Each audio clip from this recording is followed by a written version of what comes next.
ऐकलं काय गो? फणस वरण घरात ठेव, हा माशाचा वाटाप काढ, बंड्याकडनं मासे जाऊन घेऊन येतो. हा हा घरात कुलाप लावून गेलो खडे. ए बंड्या, वू! वू! अरे काय म्हणे अडे अडे खाली ये. येतय येतय. मला मासेमारी करूचा वगैरे सोडून हायता काय करत बसलं? अरे बाबा पोटा पाण्यासाठी काहीतरी करूचा लागता. बोल काय म्हणत. ता असाच रे, सोड. माका ना चार सारापुरते मासे दे. मासे? अरे बाबा 8 दिवस झाले माशाकच जाऊ नाही. काय मेल्या भंकस करत. अरे सदीना मासेमारी करणार मी ना. सध्या लोकांची गावात ती मोलमजुरी करून कसे दिवस काढतोय हे फक्त माझ्याच माका माहिती होत रे. अरे पण तुझ्या माशाचा धंद्याचा का आला? अरे जीव मुठीत घेऊन ना त्या होडियन कसे मासे धरू जातोय या फक्त माका माझाच माहिती आहे रे.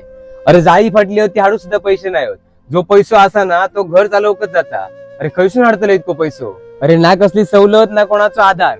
अरे कोण आहे आमच्या पाठीशी म्हणा मी मासे धरूक जाणार नाही.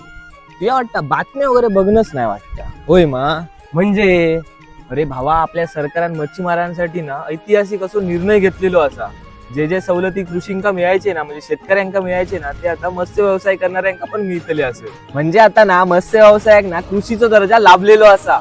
अरे काय सांगतो. अरे म्हणजे देवच पावलं म्हणत होतं. आणि ह्या सगळ्या शक्य झाला आपले मत्स्य उद्योग आणि बंदरे विकास मंत्री सन्माननीय श्री नितेशजी राणे साहेबांमुळे. आता मत्स्य व्यवसायाला कृषीचा दर्जा प्राप्त. राज्यातील सर्व मच्छीमार बांधवांच्या व्यवसायाला या योजनेअंतर्गत मोठ्या प्रमाणावर मिळणार चालना. मत्स्य शेतकऱ्यांना किसान क्रेडिट कार्ड प्रमाणेच बँकांकडून कृषी दराने कर्ज सुविधा उपलब्ध. मच्छीमारांना अल्प दराने विमा संरक्षणाचा लाभ मिळण्यास मदत. नवीन तंत्रज्ञानाच्या साहाय्याने ॲक्वाकल्चर मत्स्य शेती करण्यासाठी मच्छीमार पात्र. उपकरणे आणि यंत्रे सवलतीच्या दरात उपलब्ध होऊन मच्छीमारांना शासनातर्फे रिलीफ पॅकेज मिळणार. नैसर्गिक आपत्तीत शेतकऱ्यांप्रमाणे मच्छीमारांना सुद्धा नुकसान भरपाई मिळण्याचे महायुती सरकारचे आदेश जाहीर.